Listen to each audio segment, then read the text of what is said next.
Meu nome é Lúcia, tenho 60 anos e falo aqui de Contagem, Minas Gerais, onde reconstruí minha vida, depois de ter fugido da cidade onde nasci, Jequié, no interior da Bahia.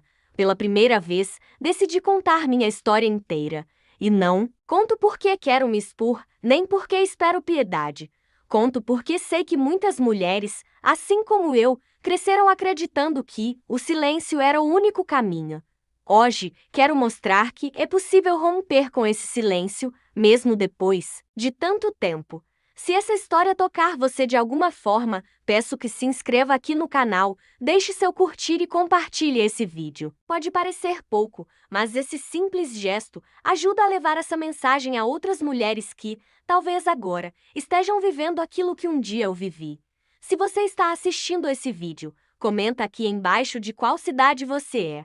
Saber de onde você está me ouvindo é uma forma linda de construir essa rede entre nós. Quando eu estava sozinha, sem entender o que me acontecia, eu desejava, do fundo do coração, que existisse uma voz que me dissesse: eu acredito em você. E se hoje a minha história puder ser essa voz para alguém, então tudo isso já valeu a pena. Cada visualização, cada comentário, cada compartilhamento pode ser uma semente de coragem para quem ainda não encontrou força para falar. Eu passei décadas da minha vida carregando uma dor que parecia maior que eu. Era um buraco que não fechava, uma lembrança que voltava sempre no meio da noite, um sentimento de vergonha que nem era meu, mas que me foi jogado nos ombros desde menina. Me calaram com medo, me ensinaram que era melhor esquecer, que mulher forte aguenta, e eu acreditei nisso por tempo demais. Mas chegou o dia em que percebi que calar era continuar deixando eles vencerem.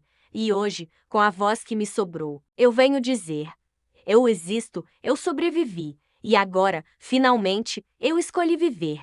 Eu tinha 6 anos quando entendi, pela primeira vez, o que era o medo que não tem nome. A lembrança que mais me dói não é o ato em si, mas o som da minha própria respiração acelerada, do meu coração batendo tão alto que pensei que ele fosse me entregar. Lembro do cheiro da poeira, da madeira velha, da luz fraca entrando pelas frestas do quarto dos fundos.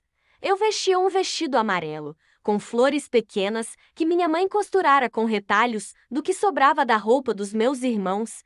Era o meu vestido favorito. No começo da manhã, eu tinha rodopiado no quintal, fazendo as barras dele subirem como um balão. E foi com esse mesmo vestido que saí correndo, horas depois, com o tecido rasgado na altura da cintura e uma mancha que eu não sabia explicar. Saí tropeçando pelos tijolos soltos do chão, ofegante, sentindo o corpo arder por dentro e por fora. Não gritei. Meu grito estava preso em algum lugar da garganta, como se tivesse engolido uma pedra. Quando alcancei o quintal, o sol já estava alto e tudo parecia mais claro do que devia. O mundo estava muito visível e eu me sentia muito exposta. Eu me escondi atrás do galinheiro, abraçando os joelhos, tremendo. Meu irmão mais velho, Antônio, apareceu logo depois. Andava rápido, mas sem pressa no rosto. Os olhos dele eram calmos, quase preguiçosos, como quem não tinha feito nada de errado. Ele parou a uns 2 passos de mim e disse baixinho, quase como se estivesse me ensinando alguma coisa da escola: cala a boca. Ninguém vai acreditar em você. E então, como se tivesse dito a coisa mais natural do mundo, se virou e foi embora. Fiquei ali por horas, ou talvez minutos, não sei. O tempo parou e virou um lugar escuro e abafado dentro da minha cabeça, onde eu me escondi por muitos anos depois. O que eu lembro bem é da janela da cozinha. Minha mãe estava lá, lavando louça. Ela olhou na minha direção. Tenho certeza de que olhou. Nossos olhos se encontraram e ela franziu os lábios, secando as mãos no avental. Por um momento, acreditei que ela sairia correndo até mim, me abraçaria, perguntaria o que houve. Mas ela apenas virou de costas e continuou lavando os pratos, como se nada tivesse acontecido. Naquele momento, eu aprendi 2 coisas: que existia algo de muito errado comigo e que eu estava sozinha. Voltei para dentro de casa no fim da tarde, quando o cheiro de feijão já se espalhava pelo ar. Ninguém perguntou onde eu estava. Nenhum dos meus 10 irmãos sequer notou meu sumiço. Ou, se notaram, fingiram que não. Antônio estava sentado à mesa, comendo de cabeça baixa, como se não fosse o mesmo que tinha me encurralado no quarto. Olhei para ele com raiva, com medo, com vergonha. Mas ele não me olhou de volta, e isso doeu ainda mais. Era como se eu não existisse. Como se eu fosse invisível, dentro da minha própria casa. Minha mãe notou o rasgo no vestido. Quebrou o vestido novo. Menina, ela disse, puxando-me pelo braço e passando a mão sobre o tecido rasgado. Fica correndo que nem bicho, parece que não sabe se comportar. Toda hora tá metida no mato. Vai acabar virando igual a sua tia Maria. Eu não sabia o que havia de errado com a tia Maria, mas todos na família falavam dela como quem menciona um espírito ruim. Ninguém queria ser igual a ela. Então calei a boca. Abaixei os olhos. Deixei que ela costurasse o rasgo com a linha preta mesmo, a primeira que encontrou, mesmo que ficasse feio, porque aquilo era menor do que o buraco que eu sentia por dentro. Naquela noite, deitei na rede sem jantar. Não sentia fome. Sentia um aperto tão grande na barriga que mal conseguia respirar. Olhava para o teto e imaginava que ele fosse desabar, que alguma coisa enorme e pesada viesse me esmagar de uma vez. Acho que teria sido um alívio, mas não veio. Veio só o sono, interrompido pelos ruídos da casa, os passos dos meus irmãos, o bater de portas, as risadas baixas dos meninos conversando entre si, sempre no mesmo tom, sempre com o mesmo silêncio depois. Não conseguia dormir, nem viver. Acordada no dia seguinte, tentei brincar no quintal como de costume. Peguei uma boneca de pano, sentei no chão, fiz comidinha de barro. Mas nada tinha mais gosto. A brincadeira parecia uma mentira. Eu não era mais a mesma. Dentro de mim, algo tinha quebrado e ninguém viu, ou pior, quem viu fingiu que não, e eu, tão pequena, comecei a entender que aquela casa, com seus almoços em silêncio, seus irmãos barulhentos e suas orações antes de dormir, era o lugar mais perigoso do mundo. E que meu corpo, que até ontem me pertencia, agora era território de passagem, invadido sem perguntas, sem culpa, sem volta. Mais tarde, naquele mesmo dia, tentei falar com a minha avó. Esperei ela sentar na varanda, com o crochê no colo, e me aproximei devagar. Disse, com a voz mais baixa que consegui, que eu não queria mais dormir no quarto com os meninos. Ela me olhou por cima dos óculos, franziu a testa e respondeu: Menina, não inventa história. Homem é assim mesmo. Vai aprender a se comportar e parar de provocar. E voltou ao crochê, como se tivesse resolvido um problema de matemática. Eu desci da varanda com a sensação de que minha alma estava presa dentro de um vidro. Eu via o mundo, mas ele não me ouvia de volta. Naquela noite, antes de dormir, eu me deitei de lado, abracei o travesseiro velho e prometi a mim mesma: nunca mais conto para ninguém. Foi a primeira de muitas promessas que fiz para sobreviver. Promessas que me silenciaram por anos, por décadas. E que, até hoje, ecoam no fundo da minha voz. Porque naquele tempo eu não sabia. Mas o que me machucava não era só o que faziam. Comigo era o que fingiam não ver, era o silêncio dos outros. E foi assim que eu aprendi que, dentro da minha casa, o amor tinha regras. E que o silêncio não era cuidado, era cumplicidade e dor. Depois daquele dia, tudo dentro de mim ficou em silêncio, mas ao mesmo tempo, tudo começou a gritar. Eu andava pela casa como uma sombra, sempre de cabeça baixa, tentando não ser vista nem tocada. Cada passo que eu dava parecia medido, cada respiração ensaiada para não chamar atenção. Mas mesmo assim, não adiantava. Um por um, meus irmãos começaram a fazer o mesmo que o Antônio tinha feito. Primeiro foi o Jorge, que até então era o que mais sorria para mim, que me carregava nos ombros quando voltávamos da escola. Ele entrou no quarto durante a madrugada e, sem dizer uma palavra, se deitou ao meu lado. Eu sabia o que ia acontecer, mas meu corpo congelou. Não chorei, não me mexi, só fechei os olhos e pedi para que acabasse logo. Depois dele, veio o Miguel, o Pedro, o Carlos, cada um com sua maneira, cada um com seu silêncio. Nenhum deles parecia se sentir culpado. Era como se aquilo fosse parte da rotina, como se eu não fosse uma irmã, mas um objeto. Uma presença conveniente, pequena, fraca, usada e depois ignorada. Eu me sentia como uma coisa que se varre para debaixo do tapete. Com o tempo, eu deixei de resistir. Não porque aceitava, mas porque entendi que não havia escapatória. Meu corpo, naquela casa, não me pertencia. E quando se tem 6, 7, 8 anos, a gente acredita no que os adultos dizem. E mesmo sendo meus irmãos, eles pareciam gigantes. Tinham voz grossa, mãos pesadas e andavam pela casa como donos de tudo. Eu não tinha lugar, não tinha defesa. E o que mais me marcava não era só o ato, mas o depois, o jeito como me olhavam no café da manhã, como se nada tivesse acontecido, como se eu fosse invisível. Ou pior, como se eu fosse culpada. Comecei a pensar que talvez fosse mesmo. Talvez eu tivesse feito algo errado. Talvez minha existência incomodasse. Talvez eu tivesse nascido para isso. Essas ideias foram tomando conta da minha cabeça de criança, porque ninguém dizia o contrário. Ninguém me abraçava. Ninguém me defendia. Um dia, tentei falar de novo.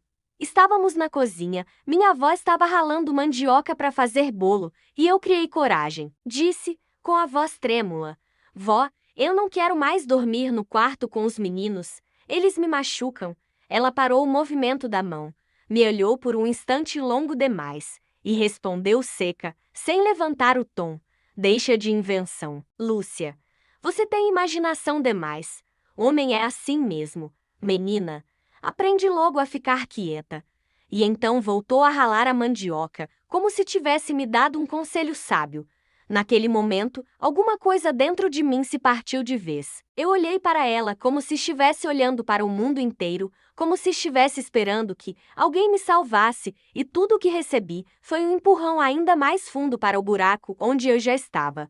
Não demorou muito para que os irmãos mais novos, que antes me tratavam como irmãzinha, começassem a repetir o comportamento dos mais velhos. Um deles, o Rafael, chorou depois do que fez. Disse: Me perdoa, Lúcia, foi o Antônio que mandou. Ele disse que é normal. Eu não respondi. Olhei para ele e percebi que até o que chorava me machucava. Aquilo não era amor, não era afeto, era uma doença dentro da nossa família. Uma coisa que passava de um para o outro como um segredo sujo, como um ritual escondido. E todos fingiam que não viam. Todos. Até minha mãe, que às vezes encontrava marcas no meu corpo, hematomas pequenos que eu dizia que era queda no quintal. Ela só respondia: Menina desastrada, vive se machucando, um dia vai se matar. Assim, nunca perguntou mais. Nunca quis saber o que realmente havia por trás daqueles olhos tristes que eu carregava. Ela achava que silêncio era a ordem, que obediência era a proteção. Mas o silêncio dela foi uma sentença. E eu, condenada desde tão cedo, só obedeci aos 10 anos, já não brincava mais. Eu ficava sentada no degrau da varanda, observando o chão, os pés de galinha, o barulho da enxada do meu pai no fundo do terreno. Ele também nunca me olhou com atenção. Estava sempre distante, bêbado ou ocupado demais com as plantações. Uma vez, ele me encontrou sentada chorando e perguntou, com a voz rouca: Tá com dor, menina? Eu balancei a cabeça. Ele resmungou algo e seguiu andando. Nenhum adulto queria saber, nenhum adulto queria ver. E foi aí que eu entendi o que era o pacto do silêncio. Ninguém dizia nada porque todo mundo sabia. E todo mundo sabia porque aquilo era mais comum do que parecia. Era como se fosse permitido, desde que não se falasse, desde que a menina calasse a boca, desde que tudo parecesse normal aos olhos de fora. Aos 11, eu já andava com as pernas fechadas, os braços cruzados, os olhos no chão. Era a minha maneira de dizer que não queria mais. Mas eles não entendiam, ou fingiam não entender. Passei a evitar todos os cantos escuros da casa. Evitava me deitar cedo. Aprendi a dormir sentada, com medo, com vergonha, com raiva. Era uma criança se tornando adulta à força. E ninguém via isso. Ninguém queria ver. Quando uma das minhas professoras perguntou, na escola, por que eu estava tão magra e triste, eu só disse: é o calor. não dormi bem. E ela sorriu, fez um carinho na minha cabeça e me mandou entrar. Foi o gesto mais gentil que recebi naquela época, e mesmo assim, não foi o suficiente para quebrar o muro ao meu redor.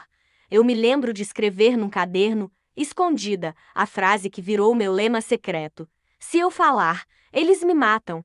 Se eu calar, eu morro por dentro. Mas é melhor morrer por dentro e continuar viva. Era isso que eu sentia. Que minha sobrevivência dependia do meu silêncio. E que, para existir naquela casa, eu precisava desaparecer um pouco todos os dias. Fui me apagando, fui sumindo.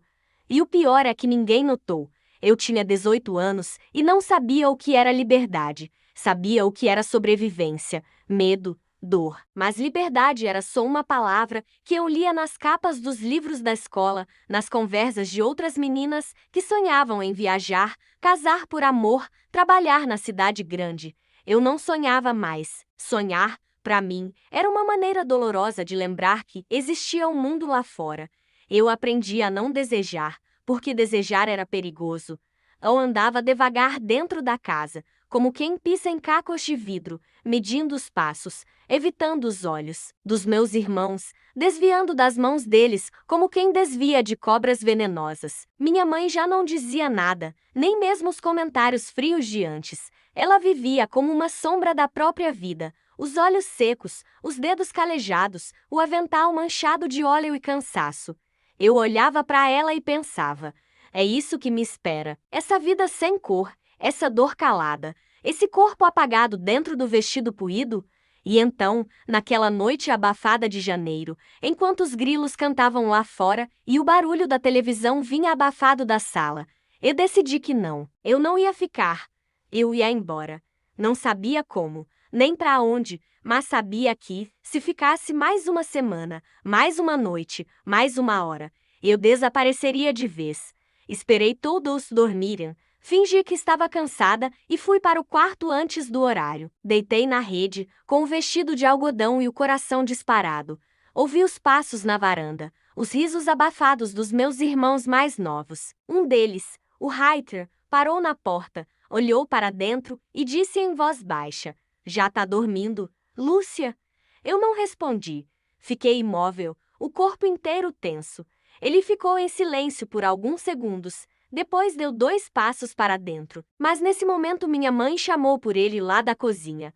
Vai dormir, menino. Já tá tarde. Foi a única vez que ela me salvou. Mesmo sem saber, mesmo sem querer. Ou talvez soubesse.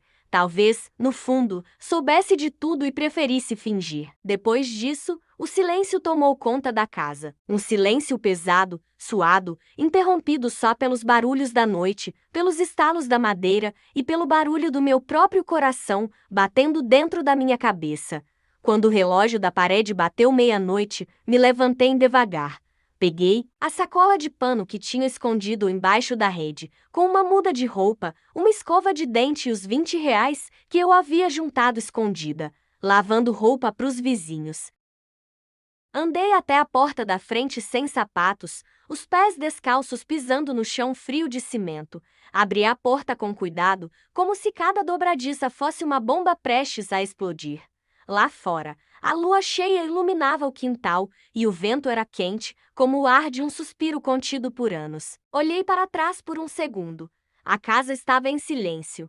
Ninguém sabia que eu estava indo embora. Ninguém se importaria. E se descobrissem, diriam que eu fui embora porque era ingrata. Porque sempre fui estranha. Porque menina que foge. É porque tá aprontando.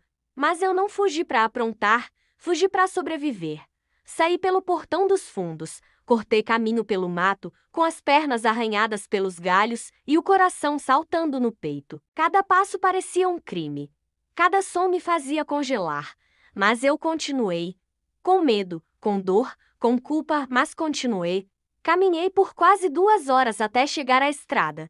O céu começava a clarear, aquele tom azul esbranquiçado que antecede o nascer do sol. Quando vi o ônibus passando, corri até o ponto e levantei a mão. O motorista me olhou com desconfiança, mas parou. Vai para onde, moça? Ele perguntou, com a voz rouca e os olhos cansados. Para onde esse ônibus for? Eu respondi, tentando parecer firme. Ele deu de ombros e disse: sobe aí. Sentei no fundo, tremendo. O banco era quente e desconfortável, mas era um banco de fuga, e aquilo já era luxo demais para quem viveu anos tentando escapar até de si mesma. Fiquei olhando pela janela, vendo os campos passarem, os morros, as casas pequenas e os galos cantando ao longe. O cheiro de terra molhada se misturava ao diesel e à poeira. Pela primeira vez em muito tempo, senti que estava respirando sem medo. E chorei. Chorei baixo, com o rosto colado no vidro, como quem chora por dentro. Não era tristeza. Era uma libertação que doía. Cheguei à cidade no fim da manhã. Era um lugar movimentado, com lojas, buzinas, gente para todo lado. Me sente perdida, pequena, invisível.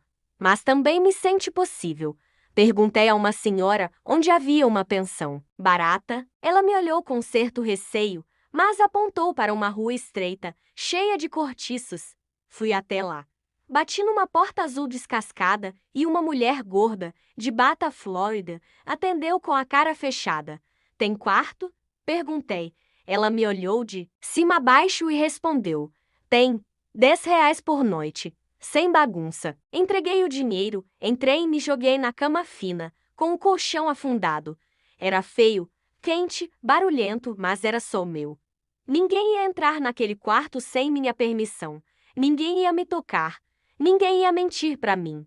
Dormi, por horas, um sono pesado, sem sonhos, como se meu corpo estivesse descansando de uma guerra. Nos dias seguintes, procurei trabalho em tudo quanto era lugar. Aceitei lavar louça num restaurante em troca de comida. Depois, passei a limpar casas, cuidar de idosos, fazer o que fosse preciso. Cada vez que recebia o pagamento, por menor que fosse, sentia uma centelha de orgulho. Eu, Lúcia, filha do silêncio, estava me reconstruindo. Aos poucos, fui conhecendo pessoas, pegando ônibus sozinha, entrando em lojas sem medo de ser olhada. Uma tarde, um dos patrões tentou me segurar pela cintura. Na mesma hora, virei a mão na cara dele. Ele ficou vermelho, gritou, me mandou embora. Mas eu fui embora de cabeça erguida. Pela primeira vez, não calei, não me curvei. Naquele tapa havia anos de dor. E também o início da minha voz. Os anos que vieram depois da minha fuga foram uma mistura de alívio e estranheza. Eu estava longe, mas não estava livre. Andava pelas ruas da nova cidade como quem aprendeu a andar de novo, com passos incertos, desviando de olhares, evitando contato, como se o mundo fosse uma extensão daquela casa que eu deixei para trás. Me tornei boa em fazer o que me mandavam, em agradar, em trabalhar sem reclamar. Tinha medo de ser mandada embora, medo de incomodar, medo de existir. Um medo que era antigo, enraizado, que não cedia nem diante das pequenas vitórias do dia a dia. Mas aos poucos, entre uma faxina e outra, comecei a reconstruir um nome para mim mesma. Não era mais a irmã, nem a estranha, nem a esquisita da casa. Agora eu era Lúcia, a moça que limpa bem, que fala pouco, mas é de confiança. Era pouco, mas era meu. Foi nesse tempo, em meio a uma vida simples, que conheci Júlio. Ele era filho da dona de um dos apartamentos que eu limpava. Tinha mãos firmes, olhar calmo e uma risada leve que me assustava no começo, porque eu não estava acostumada a ser tratada com gentileza. Júlio me oferecia café quando eu chegava cedo demais e fazia perguntas sobre mim com um interesse verdadeiro que me deixava desconfortável. Eu respondia com frases curtas, olhava pro chão, desviava. Ele ria e dizia: você fala como quem está sempre esperando um susto. E ele estava certo, mas insistia em me ver, me esperar na saída do trabalho, me acompanhar até o ponto de ônibus, mesmo quando eu dizia que não precisava. Um dia, do nada, ele me deu uma flor do campo. Era pequena, amassada, mas quando ele estendeu para mim, com aquele sorriso tímido, eu quase chorei. Disse que ninguém nunca tinha me dado uma flor antes. Ele respondeu: então você está começando agora. Começamos a nos ver com mais frequência. E, com o tempo, ele me pediu em namoro. Eu hesitei. O toque dele ainda me assustava, mesmo quando era suave, mesmo quando era respeitoso. Meu corpo não sabia mais a diferença entre carinho e ameaça, mas aceitei. Me sentia segura ao lado dele, mesmo sem entender o que era segurança de verdade. Quando contei que nunca tinha tido um namorado, ele me olhou com cuidado e disse: "Então a gente vai fazer isso do jeito mais bonito que dá." E ele fez. Com paciência, com escuta, com tempo, me ensinou que eu podia dizer não e ser respeitada. Me ensinou que amor não vinha com medo. Casamos no civil, com pouca gente, sem festa, mas com um sentimento novo dentro de mim. Eu estava sendo escolhida sem ser forçada. Eu estava começando uma família por decisão, não por obrigação. Quando nossa filha nasceu, meu mundo virou outro. Senti algo que nunca tinha sentido. Uma vontade feroz de proteger. Olhei para aquele ser tão pequeno e delicado nos meus braços e prometi que ela nunca sentiria a solidão que eu senti, que ela nunca dormiria com medo, nunca teria o corpo invadido, nunca viveria em silêncio. Mas prometer não é o mesmo que conseguir esquecer. E foi ali, naquele tempo de fraldas, mamadas e noites sem dormir, que o passado voltou a me visitar com mais força. Nos momentos de calma, quando tudo parecia bem, vinham as lembranças. O cheiro do quarto dos fundos, o som dos passos na varanda, a voz abafada dos meus irmãos. Tudo o que eu enterrei voltava. Às vezes, acordava suada, tremendo, com a respiração presa. Júlio dizia: "Você teve um pesadelo?" E eu apenas assentia, incapaz de colocar em palavras o que gritava dentro de mim. Ele segurava minha mão, ficava em silêncio, me dava espaço. Mas eu sabia que ele não entendia. Ninguém podia entender. Era como carregar um fantasma grudado na pele, um peso que não se via, mas que me curvava por dentro. Tentei seguir em frente, focar na criação da nossa filha, no trabalho, na rotina, fingia normalidade com uma perfeição treinada por anos. Mas, por dentro, havia uma rachadura. Quando Júlio me abraçava por trás, eu endurecia. Quando ele queria fazer amor, eu travava. Não era culpa dele.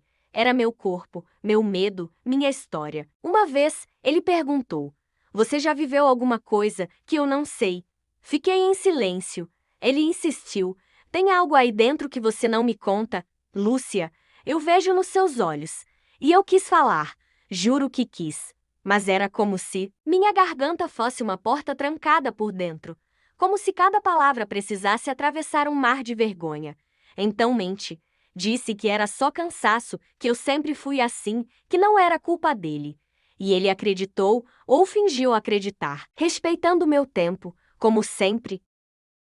Minha filha crescia e, com ela, crescia também meu pavor de que algo a tocasse. Eu era uma mãe atenta demais, desconfiada demais. Quando ela dormia na casa de alguma amiga, eu passava a noite em claro. Se algum tio a abraçava por muito tempo, eu gelava por dentro. Nunca confessei isso a ninguém, porque tinha medo de parecer louca, mas era só instinto, um instinto que nasceu da dor, da falta de cuidado que eu tive, do silêncio que me calou por tantos anos. Às vezes, eu olhava para ela dormindo e sussurrava: "Você nunca vai passar pelo que eu passei." Eu juro. E essas palavras eram a minha oração. A única fé que restou em mim. Eu construí um lar com tijolos de esforço e telhado de promessas. Mas por dentro, eu sabia que a casa ainda tremia. Havia um terremoto escondido no fundo da alma, esperando um motivo para se libertar. E ele viria. Eu só não sabia ainda, mas algo dentro de mim dizia: o silêncio não vai durar para sempre. Naquele dia, o sol estava quente demais, desses que fazem a pele arder só de ficar na sombra. Era domingo, e minha filha havia me convencido a levar minha neta para visitar parte da família que eu evitava fazia anos. Inventei desculpas, como sempre, mas ela insistiu tanto, disse que era só um almoço, que todos estavam mais velhos e que eu precisava deixar o passado para trás.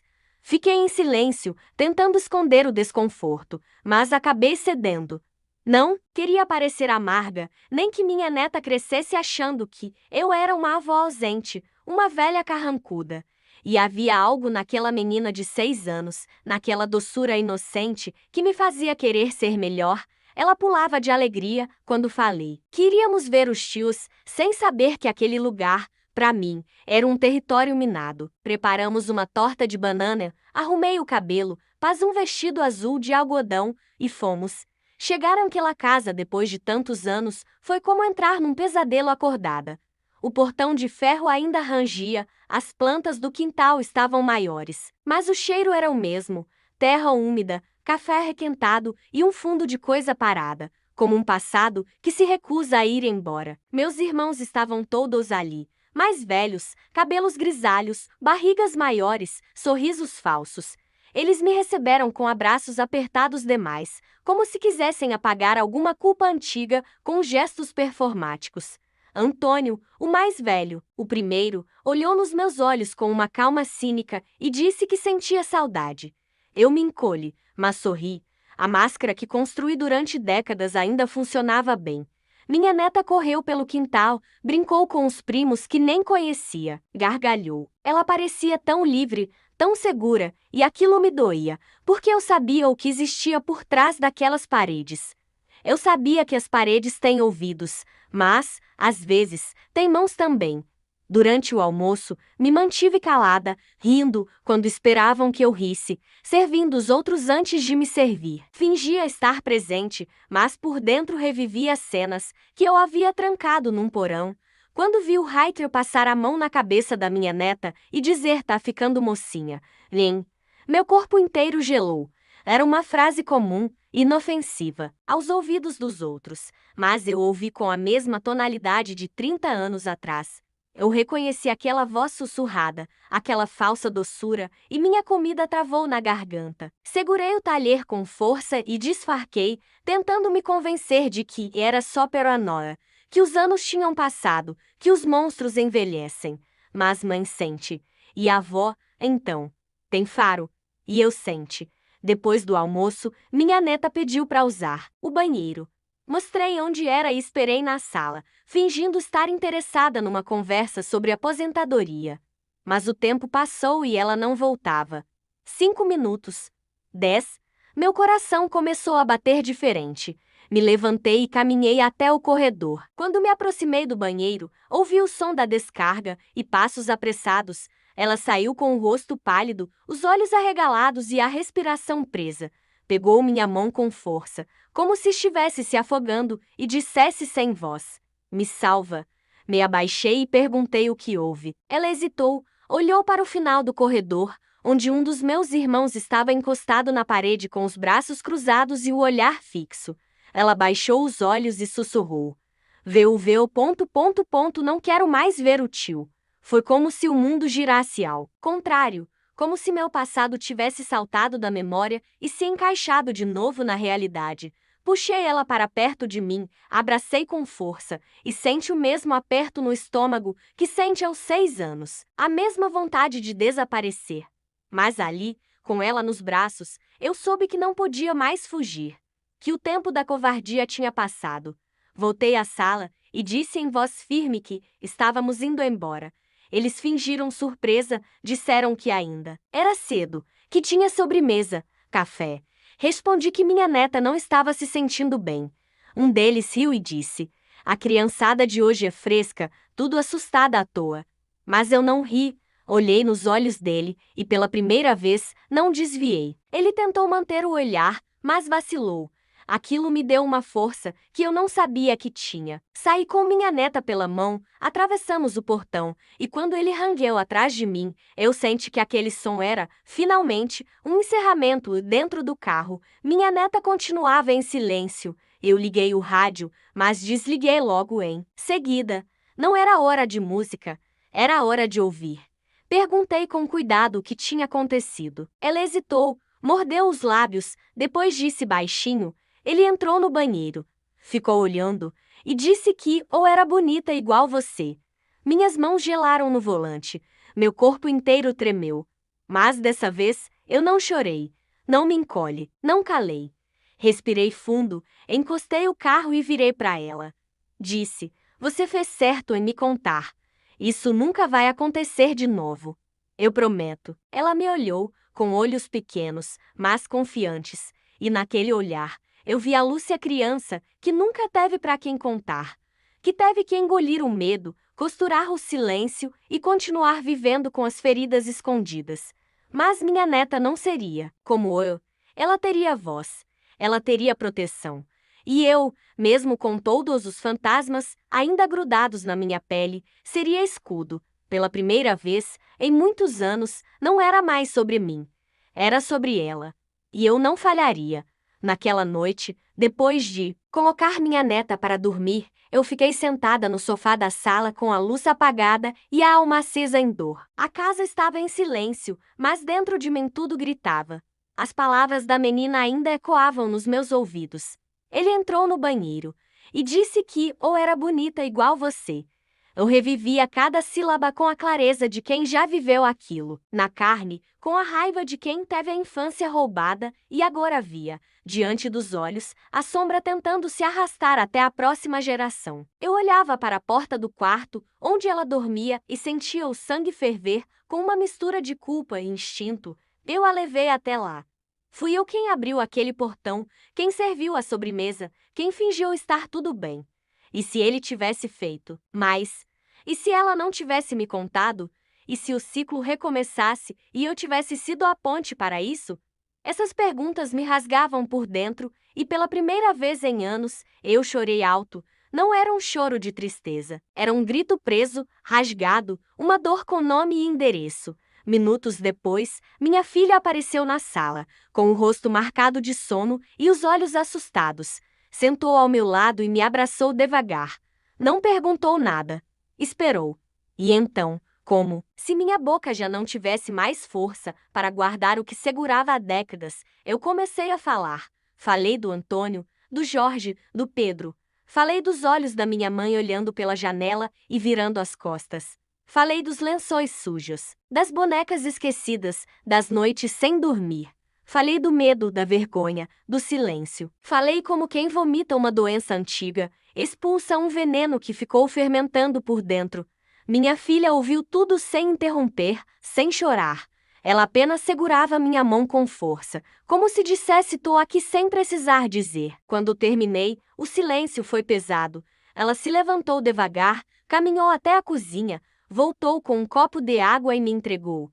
Depois disse apenas: "Emian, por que a senhora nunca me contou?" A pergunta me doeu mais do que todas as lembranças. Porque eu não sabia responder. Não sabia mesmo. Eu só abaixei os olhos e disse: porque nem eu acreditava em mim. Era a verdade. O tempo, a culpa, os olhares que desviavam, tudo isso fez com que, por muitos anos, eu achasse que era exagero, que eu merecia, que era parte da vida. Eu me calei tanto que aprendi a duvidar da minha própria memória, e foi isso que me manteve presa por tanto tempo. Ela se sentou no chão, cruzou as pernas como fazia quando era menina, e disse: "A senhora não tem mais que carregar isso, sozinha. A senhora não vai mais carregar isso sozinha. Pela primeira vez, eu não me senti pequena ao contar, não me senti suja, nem louca, eu me senti humana, ferida, mas viva." Nos dias seguintes, uma força estranha cresceu dentro de mim. Era como se, ao falar, eu tivesse destrancado uma porta esquecida e agora não conseguia mais fechá-la. Tudo que eu guardei começou a querer sair.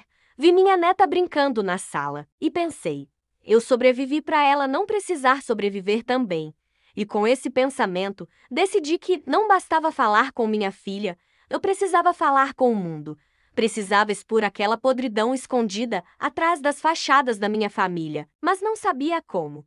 Até que vi, por acaso, uma página na internet de apoio a mulheres que romperam o silêncio depois dos 50. Passei horas lendo depoimentos, assistindo vídeos de senhoras que pareciam comigo, que falavam com a mesma dor contida, mas com uma coragem que me inspirava.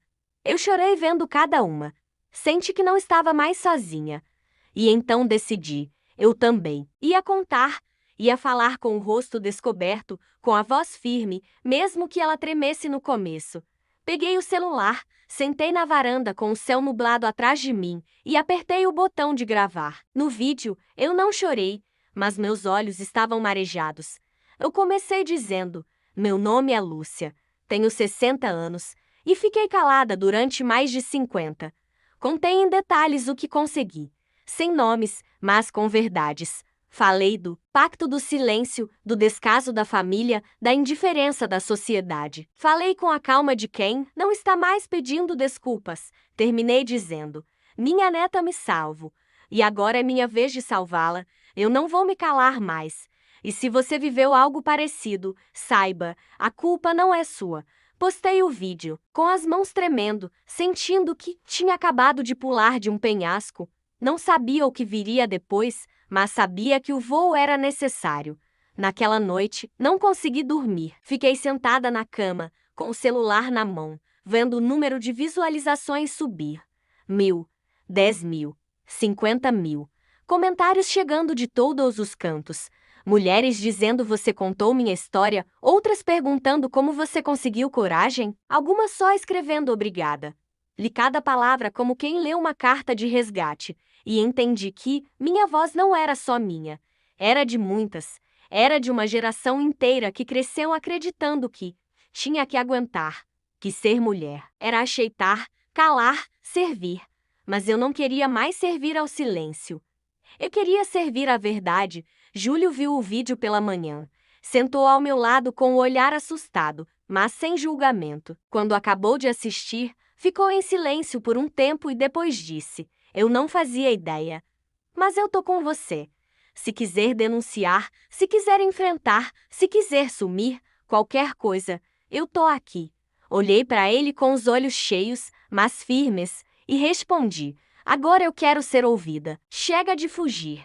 Ele me abraçou, forte, como se soubesse que aquele era o momento que mudaria tudo. E foi. Porque depois daquele vídeo, eu nunca mais fui a mesma. E graças àquela menina de olhos assustados no banheiro, eu entendi que minha história não era só cicatriz, era também resistência. Gravar aquele vídeo foi como me despir diante de um mundo inteiro. Eu não estava preocupada com quem ia ver, com quantos iam compartilhar, com os comentários que viriam naquele momento. Eu só pensava em uma coisa: minha neta. O rosto dela, ainda assustado, me visitava nos sonhos e me acompanhava durante o dia. Eu revivia a cena do banheiro como um filme mudo dentro da cabeça, e quanto mais o tempo passava, mais eu sentia que, se eu não falasse, eu estaria compactuando com tudo que silenciei durante anos. Era diferente de contar para minha filha, para meu marido, ou para mim mesma diante do espelho. Ali, na frente da câmera, era a primeira vez que eu me via de verdade. Vi meus olhos cansados, o traço amargo nos lábios, os fios brancos que apareciam sem pedir licença. Eu me olhei de um jeito novo, com menos vergonha e mais compaixão. A mulher que estava ali não era só uma vítima, era uma sobrevivente. Escolhi gravar na varanda porque queria a luz do fim da tarde. O sol descia devagar e tingia o céu de laranja com tons de sangue seco, e aquilo combinava com o que eu sentia por dentro. Apoiei o celular em cima de uma pilha de livros, com o cuidado de alinhar o enquadramento. Respirei fundo. Meu coração batia como se estivesse prestes a me trair, mas eu não dei espaço para a hesitação. Apertei gravar e, no mesmo instante, tudo ficou em silêncio: a rua, os passarinhos, o tempo.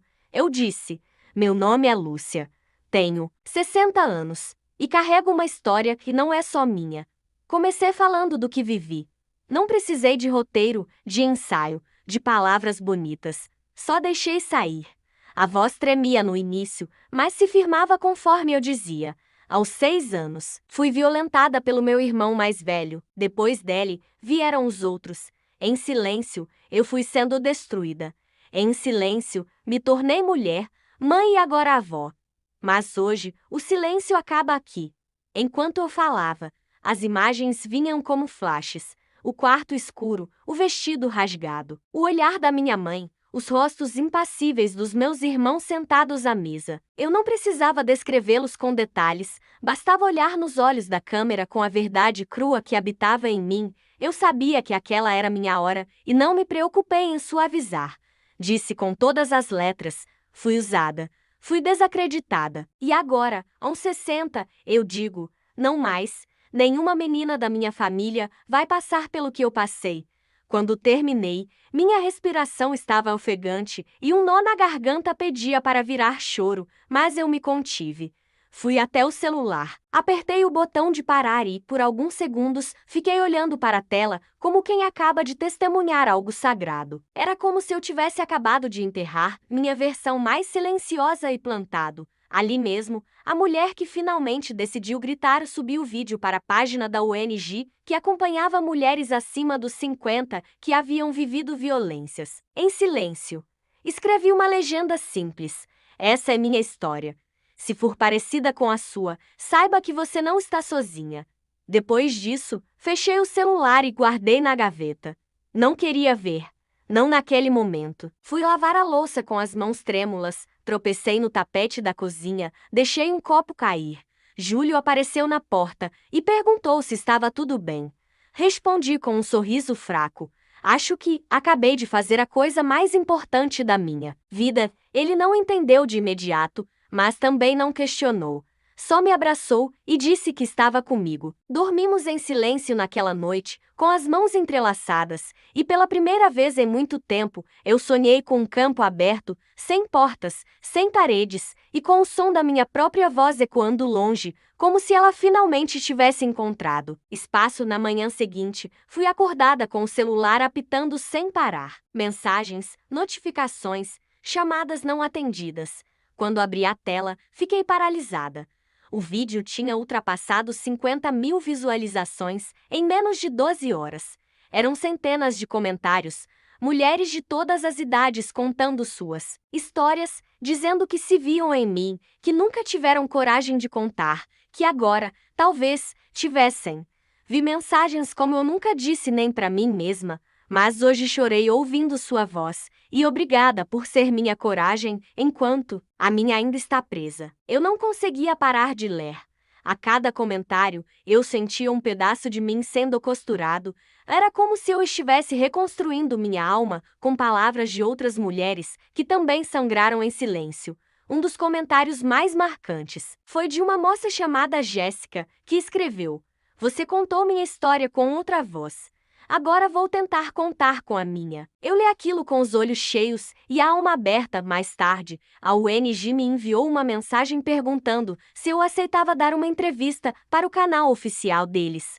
Eles disseram que minha história estava tocando o país, que outras mulheres da minha geração estavam mandando vídeos inspiradas no meu, que algo estava se movendo. Eu li aquela mensagem com as mãos suadas. Pensei, aquela menina que se escondia no galinheiro, aquela adolescente que fugiu no meio da madrugada com uma sacola de pano, aquela Moi que não sabia como amar sem medo, agora era eu quem inspirava outras, era eu quem estava sendo vista. Respondi que sim, que aceitava, que estava pronta, mesmo sem estar, porque no fundo eu sabia. A coragem não nasce do conforto, ela nasce da urgência. E a minha urgência era maior do que o medo. Naquela noite, sentei na cama, abracei minha neta e contei para ela, com jeitinho, que a vovó tinha gravado um vídeo muito importante. Ela perguntou: "Foi para contar pro mundo que você é brava?" Eu ri, emocionada, e respondi: "Foi para contar que a vovó ficou com medo muito tempo, mas que agora ela tá aprendendo a ser corajosa." Ela me olhou séria, colocou a mãozinha no meu rosto e disse: "Eu sabia." Dormi com aquela frase martelando na cabeça. Porque talvez ela soubesse mesmo. Criança sente. E talvez, no fundo, ela soubesse que havia um segredo dentro de mim que estava prestes a florescer. Eu achava que estava preparada para o que viria depois do vídeo, mas não estava. Ninguém está. A exposição tem um peso que a gente só entende quando o primeiro estranho te chama pelo nome, quando alguém do outro lado do país escreve que chorou com sua história, quando uma mulher de 68 anos te diz que nunca contou a ninguém, nem ao espelho, e que agora, ao ver o seu rosto marcado pelo tempo e pela dor, sentiu vontade de falar pela primeira vez. Durante dias, eu recebia mensagens de toda parte, mulheres, homens, jovens, senhoras, até adolescentes dizendo que ouviram o vídeo com suas mães, que abriram conversas que nunca tinham tido. Teve uma que escreveu assim: "Minha avó viveu isso e nunca falou. Ela ouviu seu vídeo chorando. Depois, me abraçou e disse que, finalmente, não se sentia mais sozinha." E eu, que carreguei o medo por tanto tempo, agora era essa ponte. Eu, a que um dia fugiu sem olhar para trás, agora virava referência. Voz, amparo. Era estranho e bonito. Assustador e libertador. Mas junto da maré de apoio, começou a vir outra corrente, mais fria, mais densa. No começo eram comentários, pequenos, perdidos entre os elogios. Uma mensagem dizendo isso deve ser mentira, história mal contada, outra dizendo porque só agora, e depois uma que me fez gelar por dentro. Você vai destruir uma família inteira por causa de um trauma antigo? Eu li essas palavras como se fossem facas voltando ao mesmo lugar onde fui ferida tantas vezes. E pior do que os desconhecidos eram os conhecidos. Comecei a receber ligações de números que eu reconhecia na hora, mesmo antes de atender. O telefone tocava, e o passado voltava com voz clara. Primeiro foi o Jorge. Atende e a voz dele veio carregada de ironia. Então é assim agora? Vira artista da internet falando mal da família? Quem você pensa que é? Tentei manter a calma, respirei fundo, mas ele não me deixou responder. Você acha bonito expor a gente desse jeito? O que tá ganhando com isso, hein? Fama? Dinheiro? Pena? E desligou sem esperar a resposta. Fiquei olhando para o telefone como quem encara um veneno que conhece de cor. Aquela voz me fazia regredir, me fazia voltar a ser a menina de olhos baixos na varanda, mas algo dentro de mim não permitia mais isso. Levantei. Caminhei até o espelho e disse em voz baixa: eu não sou mais aquela criança. 2 dias depois, foi o Pedro. Ele mandou uma mensagem curta, seca. Apaga isso. Ainda dá tempo. De não ferrar tudo. Não respondi. Meu silêncio agora era escolha, não submissão. Depois vieram os comentários nas redes sociais das páginas que compartilharam meu vídeo. Começaram a dizer que eu queria atenção, que devia ter falado na época, que agora era tarde demais. Li tudo em silêncio. Algumas noites chorei. Não, pela culpa essa já não era mais minha, mas pela dor de ver como ainda havia tanta gente disposta a proteger agressores só porque são da mesma família. A mesma lógica que me silenciou quando criança agora se repetia em outros rostos, em outras vozes. E era ali que eu via como o silêncio é um vírus. Ele se espalha quando a vergonha é imposta a quem sofreu e a impunidade é protegida como se fosse herança. Mas, entre os ataques, continuavam chegando relatos. Chegaram tantos que precisei de ajuda para responder. Uma das mensagens mais difíceis veio de uma prima, que eu não via há décadas. Ela escreveu: Lúcia, te ouvi. E eu também passei por isso. Mas comigo foi o Carlos.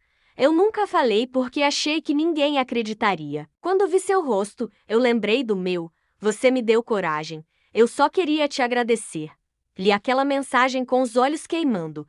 Carlos era um dos irmãos mais quietos, sempre o que parecia mais gentil. Mas claro, eu sabia.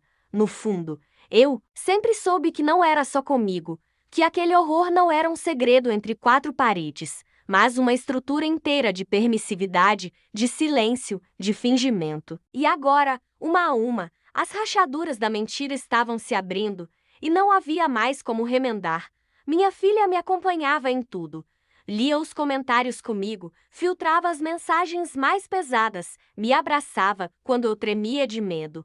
Ela dizia: Mãe, isso é o barulho da mudança. Toda vez que alguém se levanta, quem sempre teve o poder tenta calar. Mas agora é tarde. A senhora começou um movimento. E vai ser difícil. Mas a gente vai juntas. Eu olhava para ela e via a força que plantei com o pouco que tinha.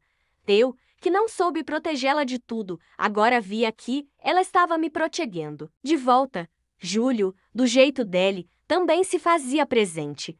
Quando eu desabava, ele dizia: eles tentam desviar o foco, mas quem tem culpa se incomoda com a verdade. Você não tá fazendo mal a ninguém. Você tá libertando gente. E aquilo me dava uma paz. Eu sabia que ele não entendia tudo, mas seu amor era apoio, e isso bastava. Uma tarde, recebi um convite para falar ao vivo numa transmissão da UNG. Eles queriam que eu contasse minha história novamente, dessa vez com mais profundidade, e respondesse perguntas do público. Fiquei nervosa, hesitei, pensei: e se me atacarem ao vivo? E se eu travar? Mas depois me lembrei de todas as mulheres que me escreveram. Lembrei das mensagens sem nome, das vozes sem rosto, e entendi que eu não podia recuar. Aceitei. Na noite da transmissão, me preparei como quem se prepara para ir a um tribunal, não para ser julgada, mas para testemunhar. Usei a mesma blusa azul do vídeo, sentei diante do computador com a câmera ligada. E, quando o contador chegou a 0, eu sorri, porque agora era eu quem tinha o microfone. E dessa vez, ninguém ia me interromper. Eu não sabia que a verdade tinha esse poder de multiplicação. Quando fui convidada para a transmissão ao vivo, achei que estaria sozinha diante da tela, contando uma história antiga para uma audiência invisível. Mas fui surpreendida pela presença de centenas de rostos. Mulheres das mais diversas idades, cores e sotaques apareciam em pequenas janelas digitais, algumas com o rosto aberto, outras com as câmeras desligadas, mas todas ali, ouvindo com atenção, com respeito, com aquele tipo de silêncio que escuta. Comecei com a voz tremendo, como da primeira vez, mas, ao olhar aquelas mulheres, muitas com os olhos marejados, com a mão no peito, outras assentindo com a cabeça, como se conhecessem cada dor que eu dizia, fui me firmando. Contei tudo, de novo, mas agora com mais clareza. Contei sem desviar dos detalhes mais importantes, sem me proteger da minha própria memória. E dessa vez, cada palavra parecia abrir espaço para mais uma mulher falar, mais uma lembrança emergir, mais uma culpa se dissolver. Era como se minha história fosse uma vela acesa numa sala escura e, a cada nova chama acesa, a escuridão se recolhia um pouco mais. Quando terminei meu relato, houve um silêncio profundo. A apresentadora da ONG, uma mulher forte, com cabelos grisalhos e sorriso acolhedor, disse apenas: "Obrigada, Lúcia. Sua voz está abrindo portas que ficaram trancadas por gerações." E, em seguida, abriu espaço para perguntas. Uma mulher do norte do país, com voz trêmula, perguntou: "Como? A senhora soube que era a hora certa para falar?" E eu respondi com sinceridade, quando percebi que o silêncio não me protegia, mas protegia eles. Quando entendi que o que me aconteceu não foi culpa minha. E, principalmente, quando vi minha neta assustada, naquele momento, eu soube que calar seria trair não só a mim, mas a ela também. Outra perguntou se eu não tinha medo das consequências. Sorri com tristeza e disse: "Medo eu sempre tive. Mas hoje, eu tenho mais medo de deixar tudo como está." E, naquele momento, recebi a notícia de que outra mulher da minha família tinha procurado a ONG. Era minha prima Marta, que eu não via desde a adolescência. Ela havia assistido ao vídeo em silêncio, chorado escondida do marido e, naquele dia, decidiu falar. Ela contou que também havia sido abusada por um dos meus irmãos e que achava, até ver meu rosto, que estava inventando aquilo. Fiquei paralisada. Marta era só 2 anos mais nova que eu. Passamos a infância juntas, brincamos de boneca, dormimos no mesmo colchão em muitas noites. Nunca dissemos uma palavra sobre isso uma para a outra. Ela ficou em silêncio, como eu. E agora, décadas depois, ela se juntava à corrente da verdade. No dia seguinte, outra mulher da nossa família se manifestou. E então, mais uma. 3 mulheres da nossa árvore genealógica, separadas pelo tempo, unidas pela mesma dor e agora, pela mesma coragem. Era como se, ao quebrar o silêncio, eu tivesse tocado uma corda invisível que vibrava dentro de cada uma de nós. As histórias começaram a sair, como um rio represado por anos. Nomes foram ditos. Detalhes vieram à tona. Verdades que nunca se cruzaram agora se reconheciam. Foi então que a ONG sugeriu que formalizássemos os relatos, que uníssemos os testemunhos e levássemos às autoridades competentes. Meu coração disparou. Era uma coisa dizer a verdade ao mundo, outra era enfrentar a justiça.